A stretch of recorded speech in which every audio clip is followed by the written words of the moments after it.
Hello, it's me, Dr. Carla Marie Manley. I'm here for another Wellness Wednesday.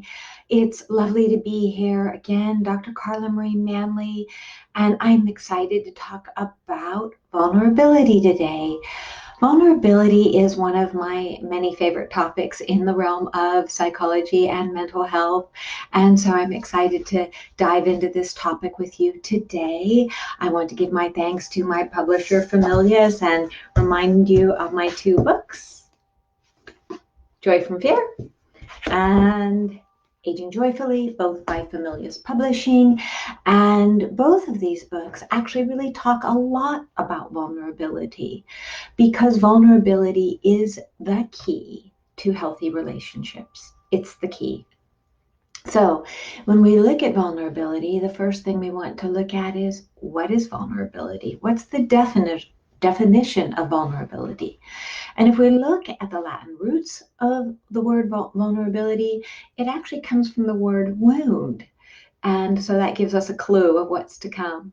Today, we look at vulnerability when we define it as being open emotionally or physically to the possibility of being harmed or wounded, which leaves us asking, well, then why would we want to be vulnerable at all? Because if vulnerability means that we are open to the possibility of being harmed or wounded, then who wants to be vulnerable? That's like having, no fence and lots of, intruders coming at you. And who wants that? Well, we do. As humans, to be vulnerable paves the way to healthy and intimate connected relationships. So vulnerability, as you might imagine, takes great courage. So it's easy to be the tough guy or tough girl and not be vulnerable. That's easy. We can all do that. We can all put up our defenses and be tough and not be open to love. Unfortunately, what that does is to create a place within the self that is very fragile, because vulnerability is much like a muscle. If we do not work it, if we do not work our way of being, if we do not work really showing up, we become weaker in those areas. Certainly, we might be stronger in external areas. We might be accumulating all sorts of possessions and money in the bank or whatever it is that's important to us, but we aren't working on what is most important, which is being open to relationship. And hello there, Marty. It's nice to see that you were here. And so what we want to do when we're looking at vulnerability is to realize that this process of being open to being harmed and wounded isn't necessarily, truly, clearly a bad thing. So if we look at vulnerability and start dismantling the topic, what it means, we can see that there's something called, what I call, boundaryless vulnerability, which is going around and being open to everybody and everything and not paying attention to red flags and just giving and doing and not being aware of the repercussions. That is what I call boundaryless vulnerability. And that's on one pole. At the opposite end of that spectrum is what I was referring to with highly defended people. These are people who go around and they might look self-confident. They might look like they have it all together. They may have addictions. They may not have addictions. But they look as though they're in relationships. They might act as if they're in relationships, but it really comes down to being vulnerable, being partners. Oh goodness, all bets are off. Because to truly be a partner with somebody, whether that's as a business partner or a friend, or certainly within a romantic relationship, a marriage or other long-term relationship, you can't have that kind of relationship be healthy if you're not vulnerable. So what we need to work on then is to not be at either end of the spectrum. We don't want to be boundaryless and be open to people harming us because they're charlatans or tricksters, right? And we don't want to be over here where we're behind all of these defenses that keep us feeling safe, but also feeling very strangled. If we bothered to slow it down, we might realize that if we're in this place over here, we might feel very lonely, very cut off from other people. We might have lots of friends and superficial friends.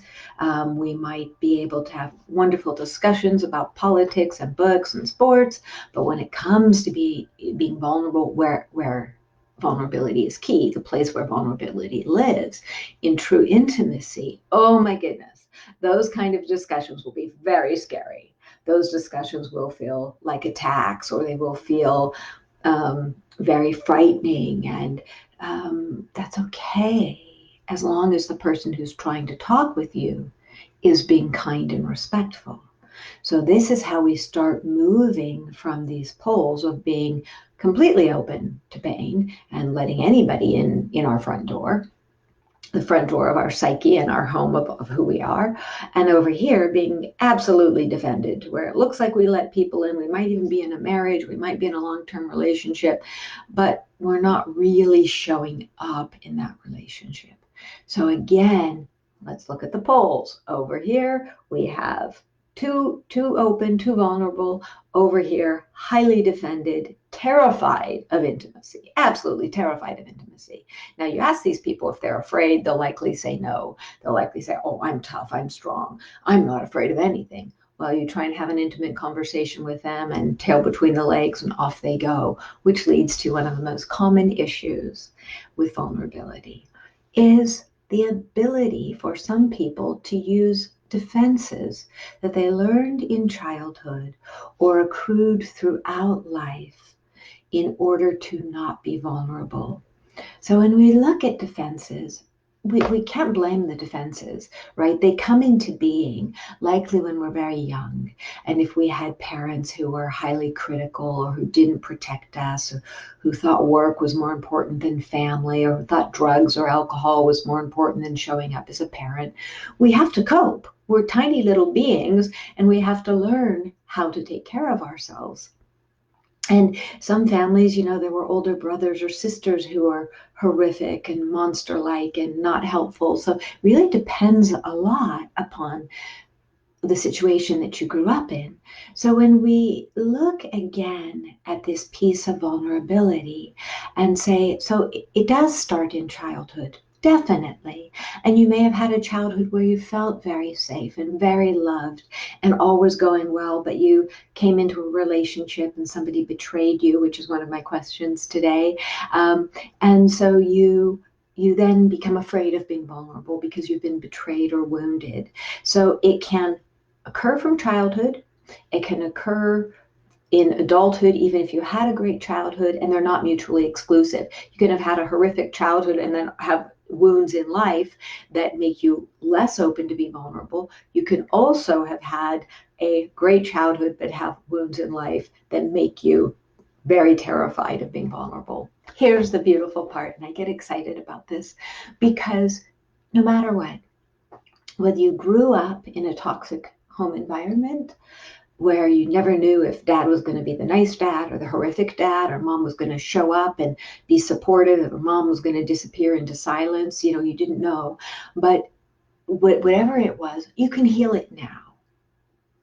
If you are in an adult relationship and you've been betrayed or abused or, throughout life, you can heal it now. You can learn how to create healthy vulnerability. And that is the piece that I love. Like so much in life, we have many things we cannot control. So many things we can't control, just like the pandemic, right? But we can control our response. And so if we are afraid of vulnerability, or if we have had boundaryless vulnerability, we can learn. That's the power of choice. That's the power of having a wonderful brain with a prefrontal cortex that lets us make decisions. We make decisions all the time. So now we can learn to make ones that help us create healthy vulnerability. So I'm seeing a comment about boundaryless vulnerability. Thank you for noticing that. I coined it because I really like it. I think it's so appropriate. I've been there myself, right? And that's where many of my ideas come from, is having been through all of this and having to do the work to become stronger. So, and also, let me talk for a minute about this boundaryless vulnerability. It doesn't make you bad. It doesn't mean you've done anything wrong. It often means that you are a sensitive person who is loving and trusting. And so you go through the world thinking, I'm a good person. I'm honest. I'll trust this person because they'll treat me the same way. World is about fairness. Well, unfortunately, for those of us who are a bit naive that way, and it's hard for us if we're innately honest, good people, it's hard for us to believe that there are people out there who aren't the same. Sometimes you have to hit somebody over the head a little bit with a mallet to remind them that there are people out there who make bad choices every day. We all have choice. And I'm going to pause for a minute. There's a story that I love, and I'm looking up at it now, and I'll read it to you.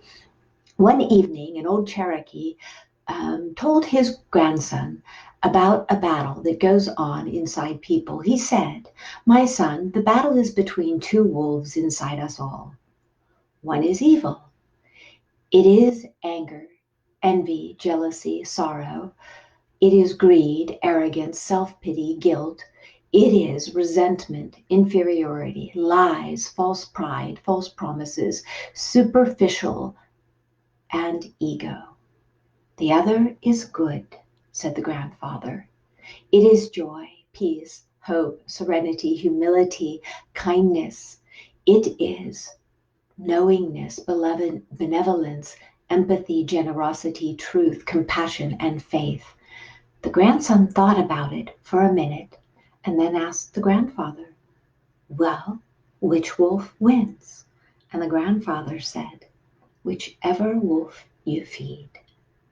And I love that story. It's why I keep it up there, because that tells us the power of choice. It always makes me cry to read that, or want to cry, because it really reminds us that day in and day out, we all have the choice of choosing to feed the bad wolf that lives in all of us, the wolf that is evil and mean and jealous and unkind and angry and spiteful and sarcastic, all of those negative things. And we have the other one to feed, which is kind vulnerability, openness, beauty, joy, optimism, hard work, truth, integrity, all of those things. And every person on the planet has that choice. We all do. And so this is now I get into the meat of it. So when I'm looking at my notes for a minute, what do we need to be vulnerable? Well, I believe this is my own paradigm, right?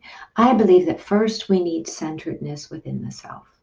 Maybe we got that as a child, maybe we didn't. So once we're able to create a sense of being grounded and centered in the self, guess what happens? We might still be vulnerable to tricksters who are very good at their trade, right? To the salesmen and the charismatic charlatans of the world. That's a special breed who can kind of almost pull the wool over anybody's eyes. But the more grounded we become, the less susceptible we are to that. Again, if you're susceptible to that, it's not your fault. Because remember, if somebody's choosing to be a bad wolf out there, that's their choice. And if they choose to sneak into your camp and trick you, that's not your fault. It's not your problem.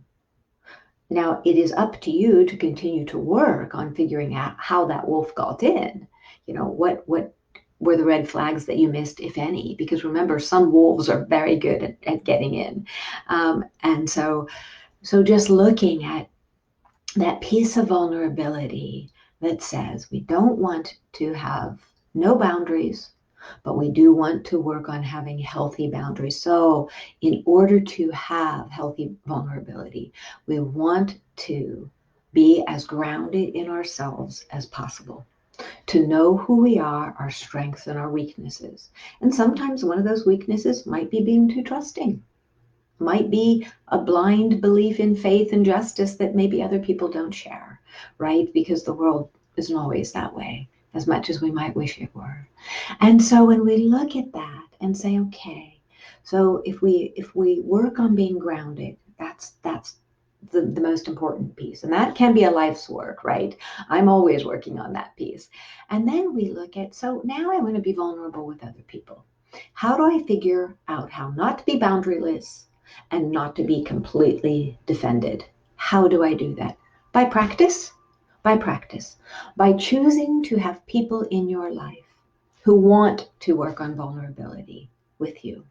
Because if you're in a relationship with someone, forget their past. If somebody has given up a poor past and giving concerted effort to being good person in the present, and they're really showing that, then you can have a fresh start. Absolutely. So what you want to do is find somebody who's on the same page as you, someone who shares your values, and then begin to work with that person on slowly deepening the relationship, on being able to talk about hopes, dreams, fears, even if it makes you anxious, even if it makes you scared, with a person who's going to be respectful to you in return, and you respectful to them, right? To never use your vulnerabilities against you. And you, of course, don't use their vulnerabilities against them. For example, if somebody, shares with you that they were an addict in the past, but they're not an addict any longer, you would never call them a drug addict because they're not doing that anymore. They're showing you that they are being respectful, that they are being responsible, right? And so we are able to expose little pieces of ourselves by sharing with someone who's trustworthy, telling them our fears, telling them, I do this in my own life. I let people I trust know how I'm feeling, and I watch how they treat me back. Do they respond? Do they say, gosh, I understand that. I can see how you would feel that way. Let me be here for you, which is a respectful way of being. And I reciprocate. And when somebody comes to me and is vulnerable, I say, oh my goodness, thank you for sharing that with me.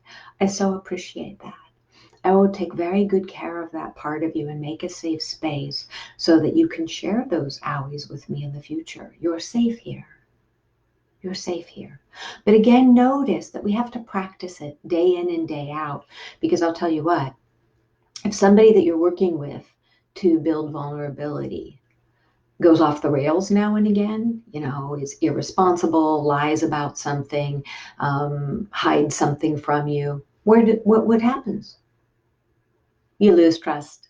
You lose trust. And trust is a key piece of being able to be vulnerable.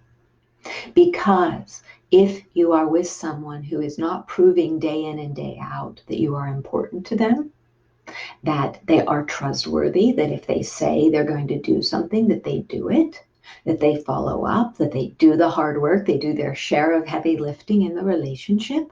And trust me, in any relationship, there is heavy lifting. That's why we get excited to have muscles, because when we have good muscles, we say, hey, I lifted something that was heavy. I'm stronger. It's the same way in relationship. When we do our share of the heavy lifting, we can be proud that we are stronger because we have worked on the relationship.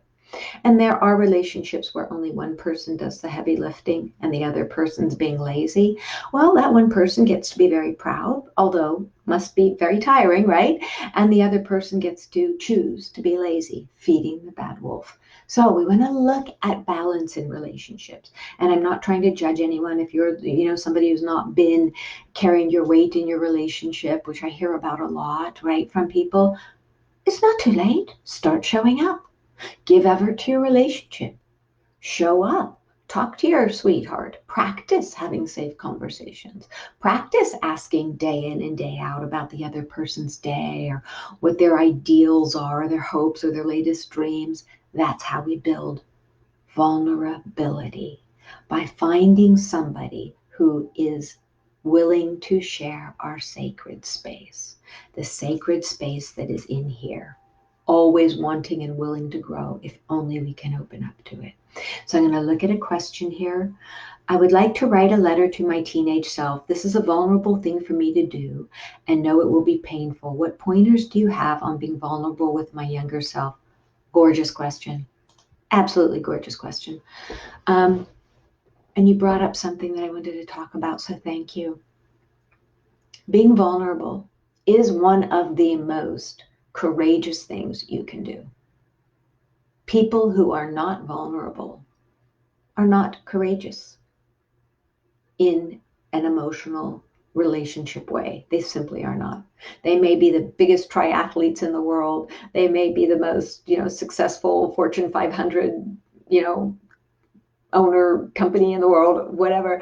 If you are not willing to show up in a relationship, you are not courageous in that huge part of your being. You couldn't convince me otherwise. So what I would say is it takes courage to be vulnerable. It takes courage to show up and offer another human being your heart and say, this is my owie. This is my wound. I am welcoming you into my world. Will you help me? Will you help me be a better person? And by you helping me, you will become a better person because you will learn to share this sacred space of vulnerability. So, in answer to this question, this beautiful question about writing a letter to your childhood teenage self, I agree with you. It will be painful. But remember, I want to share this, that when I am vulnerable with someone, it is painful. I can feel it in my heart. My heart like almost cracks. I can feel it saying, ow. And that's not a bad thing. And we equate that kind of pain with being bad. I look at it as an act of bravery. If I am willing to be courageous and show up in a relationship and share my feelings, the rest is on the other person, how they respond to it. If they laugh, if they tease, if they blow the other person off, that's their burden, that's their karma, right? All I can do is work with my way of being. And if someone, try to think, in my past, I've had people use vulnerabilities against me. I'm not going to hold a grudge. I will actually ultimately pray for that person because that's their karma, that they've misused another person's vulnerabilities. So when you're writing this letter to your teenage self, know that as you go into that place, there will be owies, that it will be scary, that there will be parts that have things to say, whether it's sadness or anger, because generally under anger is deep sadness. Not always, but generally there is deep sadness. And I would also say this, be very careful, be very gentle with yourself, because when we do work with the younger parts of ourselves, it can be very painful. It can be very triggering. And so as you write your letter, notice if you need to take a break. Notice if one page at a time is enough for you, one paragraph at a time. And above all, try to sit in a place of no judgment. No judgment. No judgment for yourself. Just allowing that beautiful teenage self to come through, to be able to say and feel the things she was never able to say or feel. So I hope that's helpful. If not, write back to me and I'll answer more of it. So I'm going to look, let me check my time, going to look at the three questions I have. One, my fiance says I need to be more vulnerable. She says I'm defended and emotionally unavailable. I just don't get it. So that's a snippet from the email. And so what I would say is kudos to you for reaching out to me. It means that you must care about your sweetheart in order to reach out of your own accord for support. So thank you. And I think what your fiance is saying is that we all want our partners to be emotionally present for us. Because unless we're in a relationship just for material gain, financial gain, then really the key to the relationship is the emotional piece. So unless you want to just have a roommate, it sounds like your fiance wants more than a roommate. It sounds like she wants to connect with you. And that's, in my book, one of the highest compliments we can ever pay another human being. To say, I really care about you. I really want to get to know you. Because that's a sign that, I don't know if you're what your life is like, but it sure is a sign that she doesn't want to marry you just for your money or your good looks or whatever's going on in your life. It's a sure sign that she wants to marry you for you. So when somebody's asking you to show up and be emotionally available, it is a compliment. And so, looking at your question, being defended and emotionally unavailable, I hope that makes sense. And I hope that what I've talked about thus far today helps it make more sense. It's likely that you, like many men, and many women, but men, as I've said before in my presentations on Wellness Wednesday, men have a harder time because they grow up being told not to be emotionally available. They are told that they're sissies if they are feeling their feelings or if they cry or show vulnerability. And so the work in your relationship with your sweetheart is to start talking to her. If it's scary, if you think you'll get it wrong, ask her. Just try asking and say, honey, what do you mean? Give me a sentence that would feel good to you. And learn what she means by baby stepping it. And even though that alone might make you feel vulnerable, I would say that you are being a hero by doing that, because heroes do things that are difficult for them. You're not a hero in my book if you're doing something that's ordinary for you. If you're good at making money or you're good at, something naturally, you're not really a hero for doing it. I think that we're heroes when we show up and do things that are hard for us. Just like the other person wrote and said, I'm going to write a letter to my teenage self. It's going to be scary. It's hard, painful. That's a hero. That is somebody who's willing to dive in to murky, scary waters. That's how we grow. It's the only way we grow. I hope that's helpful. Next question. I'm tired of being vulnerable. People take advantage of me. Can I fix this? Again, that's another excerpt. There was more to it about people consistently taking advantage of this person. And I think that this is the place of boundaryless vulnerability.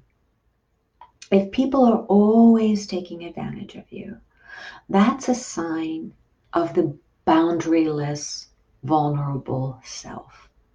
If somebody occasionally takes advantage of you because they're a con artist, they're good at being manipulative, they're wearing so many layers, nobody knows who they are, much less the person who's wearing all the layers, right? So those are one-offs, and we sometimes don't see them coming. But if it's a consistent problem for you, and lots of people take advantage of me, good news is that this is something you can work on. You can work on creating stronger boundaries within yourself, which means putting up little walls, little fences that say, no, I will not do this because it's harmful to me, which is the best reason to say no. The best reason to say yes is to please another person and to be compromising with another person as long as you are not being violated in any way. Because saying yes when it takes a little bit of effort actually helps you grow as a human being. But just saying yes to people being unreasonable or people who want to take advantage of you or move into your home or have you, do something or whatever. Well, no, we don't want that. We want to be in a place where we have boundaries that are sure for us, that are certain for us, that allow us to feel safe. So the litmus test is, if somebody says, will you do this for me? Is there any harm to you? Does it feel very wrong? Does it harm your moral compass? Does it harm you financially, emotionally? If so, it's okay to say no. It's wise to say no. If they're asking for something that is just a little bit uncomfortable or inconvenient and actually could make you grow as a person, like, oh, do you want to go to a concert with me? And you want to say no because you've never been to a concert before. It's okay to say yes because you actually might like the concert. Or if somebody says, hey, do you want to have a dinner party with me? And you're a little afraid of dinner parties.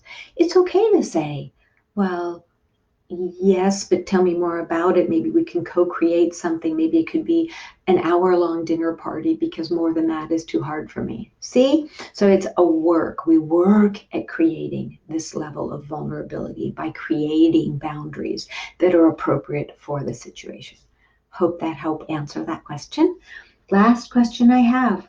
My wife cheated on me. I don't think I can be vulnerable with her ever again. Any suggestions? Oh my goodness, this is a Wellness Wednesday on its own, and I'll give you this short answer because it truly is a big topic. You're talking about betrayal, and people are betrayed in relationships in many ways. People can betray each other by um, not telling them the truth when they're dating, by withholding things from them when they're married, by cheating on them emotionally, being emotionally unfaithful, by cheating on them physically, by cheating on them by making promises to do something and not following through. So it's, and I know I'm using some of the terms in a little bit of a loose fashion, but what we really look at in this question is my wife cheated on me. Well, again, cheating, I imagine you mean sexual infidelity, but I'm making it clear that cheating happens in a lot of ways. And all of those ways of cheating, whether it's going into an addiction, whether it's overworking, whether it's whatever it is, whether it's using pornography in the relationship and it causes a problem, all of those are ways of breaking promises, of cheating on your partner. So, keeping it to sexual infidelity, if that's what this is, and I'm assuming it is. But again, this applies to any type of cheating, any type of dishonesty, infidelity, because infidelity, again, can be emotional infidelity. It's about trust. So I would say to you, is your wife truly sorry for what she's done? Has she said more than I'm sorry? Has she actually taken a responsibility, which is the right step? The right step is to say, this is what I did. I apologize. I have no excuses because it's not your excuse. I don't know the backstory. If she's blaming you for not being sexual enough or this or that, I don't know what the backstory is, but there's no excuse. There is no excuse for being unfaithful to someone, for cheating on somebody in any way. There just isn't, unless your life is at stake, right? Unless somebody has done something that makes you break the vows of the marriage to get away from the marriage or the relationship. That's a different story. So what I'm saying to you is, if your wife is truly and sincerely taking responsibility and is willing to do the healing work that she is responsible for doing, this is in her court. Your responsibility is to show up and to be emotionally available for the healing process. Your job as the person who's been abused is to be willing and able to continue to work on the relationship if that's what you want. And if your partner is willing to work on regaining your trust, which is the work, anytime somebody breaks trust, it is not the person's responsibility who is the victim to recreate the trust. It is the person who's broken trust. It is their responsibility to show up and do the heavy lifting. Often that person does not want to do the heavy lifting. They want to say, "I just get over it," or they want to ignore it and they'll pretend it didn't happen. That's the lazy way out. That is feeding the bad wolf. So I don't know what type of person your wife is, but let's hope she's the kind who is showing up, who's taking full responsibility for what's occurred. Let's hope that you're the type of person, if you let the ball drop in some ways that made her feel unloved, that again, not excusing her behavior, but hoping that you're showing up to be vulnerable in a wise way and say, this is what I am working on. So you, honey, you work on gaining my trust. I'll work on, if indeed there's something for you to work on, I don't know. But so that, see if she can earn your trust. And that's how we decide if to stay in a relationship. Because if the other person is willing to do the work to regain trust, not that they'll be perfect, not that any of us are ever perfect, but that you see the person day in and day out trying just a little more to be their best self and to earn your trust back. Because trust is earned. Just like respect. Respect is earned. People might show you respect if they're your employees and you pay them, or if you're a police officer, or whatever it is. But real respect, the one that's not bought or given because of a badge, is earned by somebody's behavior. And it sounds like your wife has lost your respect because she's lied to you. She's been unfaithful. And so for you to be vulnerable, we have to go back to that part where I talked earlier and said, vulnerability requires trust. And so if she's working on building trust with you, you may have a most beautiful future ahead. And so I hope I've answered all questions well. I'm looking to see if there's anything else. I don't see anything else. So I look forward to talking with you next week. Feel free to email me your questions. Please share the video if you like it. Also, if you would please give my books reviews on Goodreads or Amazon or both. They are, once again, Aging Joyfully and Joy from Fear. And so next week, the topic is going to be emotional intelligence. I'm super excited about that topic. And so, and always feel free to send me any topics you'd like me to cover. I wish you well. I hope you have a most beautiful day. And as always, I will end with my prayer of loving kindness. May you be filled with loving kindness. May you be safe from inner and outer danger. May you be well in body, mind, and spirit. And may you be truly happy and free. Namaste. May your day and your week ahead, what's left of it, be filled with wisdom, love, and light. Thanks for being with me, Dr. Carla Marie Manley. I'll see you next week for another Wellness Wednesday. Have a beautiful day.